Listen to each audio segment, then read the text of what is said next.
Bonjour à toutes et à tous. Dans la vidéo d'aujourd'hui, je me suis fixé une mission quasi impossible. Je vais tenter de résumer tout l'art de Jackie Chan en 5 scènes, sélectionnées au fil d'une carrière longue d'un demi-siècle, dans une filmographie qui compte pas loin de 200 longs métrages. Commençons notre flashback. Nous sommes en 1978. Bruce Lee est mort depuis 5 ans et le cinéma d'arts martiaux peine à s'en remettre. Les studios lui cherchent en vain un successeur. Jackie Chan, cascadeur hors pair qui navigue sur les plateaux de tournage depuis plusieurs années, a alors 24 ans et se trouve sous la houlette d'un producteur qui tente, à tort, de faire de lui le descendant direct de Bruce Lee. Les premiers films sont des échecs.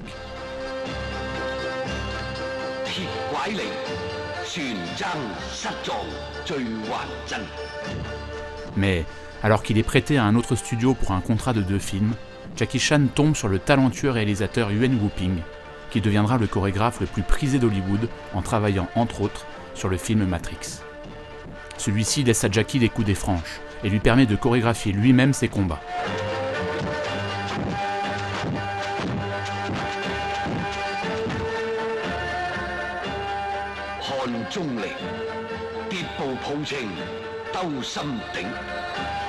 Leur deuxième collaboration marque l'éclosion de Jackie Chan.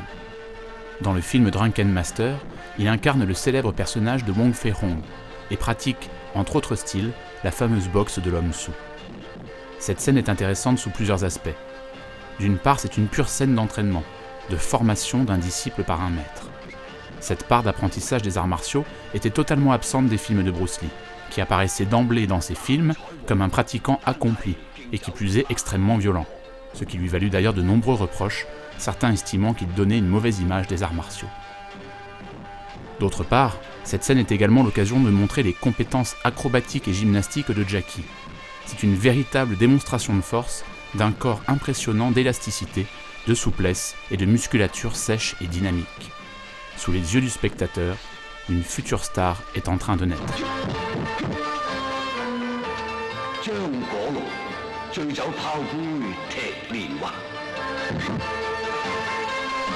On est encore dans la tradition des vieux films de sabre chinois, où les mouvements sont très décomposés et surlignés par des bruitages pour le moins exagérés.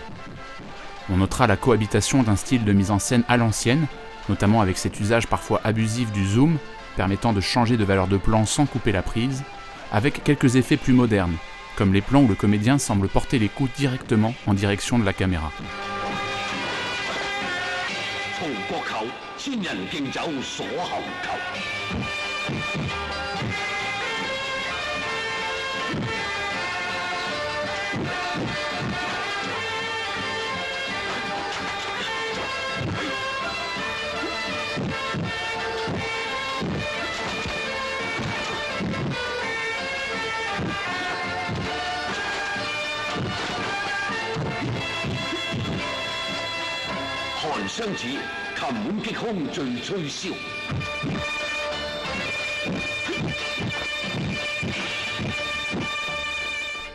Enfin, dans les postures parfois ridicules qu'il pratique, et dans ses mimiques et grimaces qu'on lui a tant reprochées, Jackie Chan laisse percer la tonalité humoristique qu'il donnera par la suite à l'ensemble de sa filmographie. Cette scène est donc absolument emblématique de la naissance de son style, et fait le pont entre l'ancien monde, celui des films costumés des années 60 et 70, et la modernité que le jeune comédien incarnera bientôt.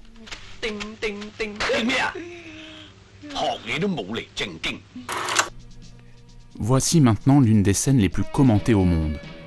Nous sommes en 1983, et Jackie a retrouvé ses copains de l'Opéra de Pékin pour un film de pirates qui restera comme l'un de ses plus grands chefs-d'œuvre, Le Marin des mers de Chine. Cette séquence, qui est un clin d'œil à la fameuse scène de l'horloge d'Harold Lloyd dans Monte là-dessus en 1923, a pris des jours à tourner, pour une raison qu'on comprend aisément. Jackie avait tout simplement la trouille de lâcher prise.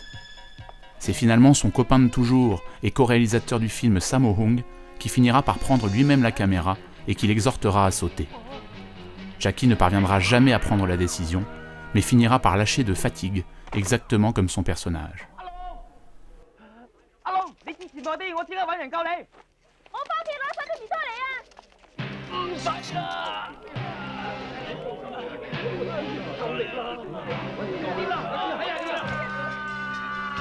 Le premier ralenti est absolument terrifiant, et lorsqu'on voit le choc qu'il reçoit à la tête, on se demande non seulement comment il a pu en réchapper, mais surtout pourquoi il a décidé de tourner une deuxième prise et d'effectuer la cascade à nouveau. Avec cette chute, Jackie Chan s'impose comme la plus grande tête brûlée du cinéma d'action mondial. Grâce à cet effort surhumain sur lui-même, et ce jeu plus que dangereux avec la mort, Jackie change de dimension. De cascadeur talentueux, il devient une légende vivante pour toute une génération. On avance de 8 ans. Direction 1991 et l'excellent Opération Condor, où le comédien campe une sorte d'Indiana Jones bondissant et décontracté. Cette scène en apparence anodine est en fait parfaitement représentative du cinéma de Jackie Chan, qui signe également ici la réalisation du film. Car si on a souvent parlé de ses cascades et de son agilité physique, on oublie souvent de dire qu'il est aussi un très bon metteur en scène. Il n'y a qu'à regarder l'enchaînement des plans, la qualité du découpage, la fluidité du montage et la précision des cadres pour prendre conscience de son sens aigu de l'image et du rythme.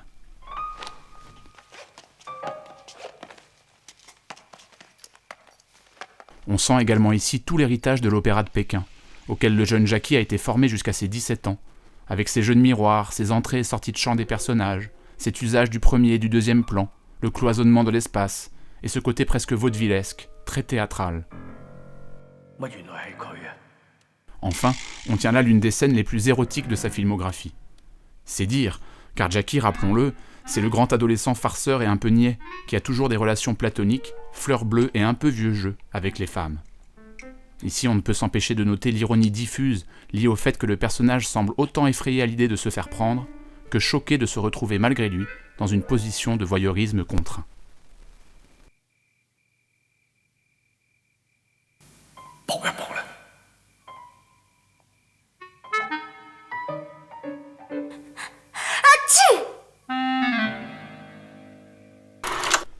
Parlons un peu bagarre maintenant, avec cette scène mythique de contre-attaque, film de 1996, tourné 2 ans avant Rush Hour, qui rencontrera le succès mondial que l'on sait et qui donnera définitivement à Jackie Chan une dimension internationale. Comme souvent, Jackie est pris à partie malgré lui, suite à des quiproquos de scénario qui le placent dans une situation difficile. Il va donc dans un premier temps chercher à esquiver les coups sans en donner. C'est là la base des arts martiaux pratiqués par Jackie Chan. Deuxième trait caractéristique, se servir de tout élément du décor pouvant lui venir en aide. Dans les mains de Jackie, tout peut devenir un bouclier, une arme, une cachette ou une simple diversion lui permettant de gagner quelques dixièmes de seconde.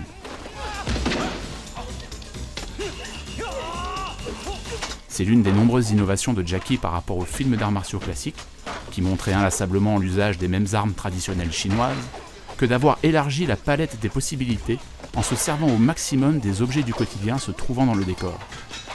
Enfin, et c'est un autre trait caractéristique de son style, le personnage affronte plusieurs adversaires simultanément.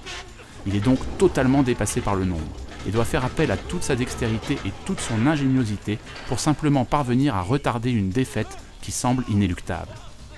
Il faut ici rendre un hommage appuyé à l'ensemble de son équipe de cascadeurs, la Jackie Chan Stunt Team, sans qui la réalisation de scènes comme celle-ci serait inenvisageable.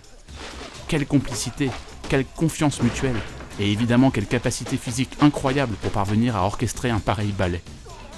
C'est du grand art, je vous laisse déguster.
Le temps passe, et Jackie Chan vieillit.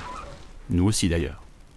Après les années 2000 et les quelques réussites américaines des franchises Rush Hour et Shanghai Kid, commença pour lui une longue et lente plongée dans l'oubli. Ses films, de moins en moins bons, ont fini à de rares exceptions près par ne plus sortir sur les écrans français. Jusqu'à cette excellente surprise, le film The Foreigner, sorti en 2017. Jackie Chan a alors 63 ans, et pour l'une des toutes premières fois, joue un personnage de son âge dans ce polar sombre signé Martin Campbell, qui parvient à tirer pleinement parti de l'âge du comédien. Au lieu de chercher à compenser des capacités physiques forcément déclinantes par des effets spéciaux, des doublures ou autres trucages numériques, le réalisateur parvient à créer des scènes d'action réalistes, où la façon de se battre de Jackie est intelligemment induite par ce qu'il est encore capable de faire. S'ensuit cette scène efficace, brute, dans la pure lignée des franchises James Bond ou Jason Bourne.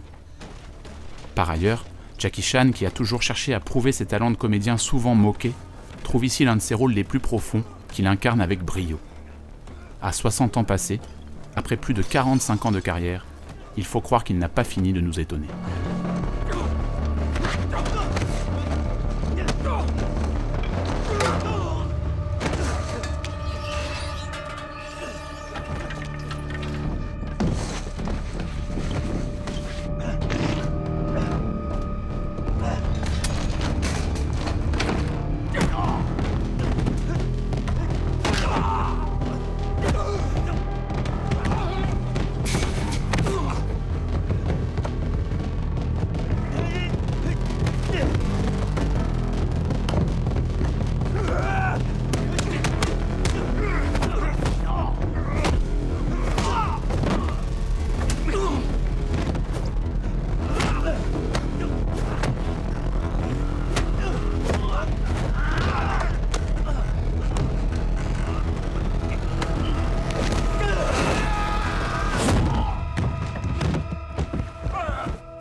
Allez, avant de vous laisser, un peu d'auto-promo, ça ne fait jamais de mal. Je ne peux que vous recommander chaudement de me suivre sur les traces de Jackie Chan en vous procurant mon essai sur la star hongkongaise dans toutes les bonnes librairies ou directement sur le site des éditions Leitmotiv. Vous ne le regretterez pas. Et puis allez, je ne résiste pas après tout, c'est ma vidéo. J'avais dit 5 scènes, eh bien je vous en offre une 6e pour conclure, ma préférée de toute sa filmographie. La fameuse scène des portes bleues dans Mr. Nice Guy, film de 1997. Elle est tellement réussie que je vais me passer de commentaires. Je vous laisse profiter, merci d'avoir suivi cette vidéo qui, je l'espère, vous aura donné envie de vous ruer sur la filmographie de ce génie.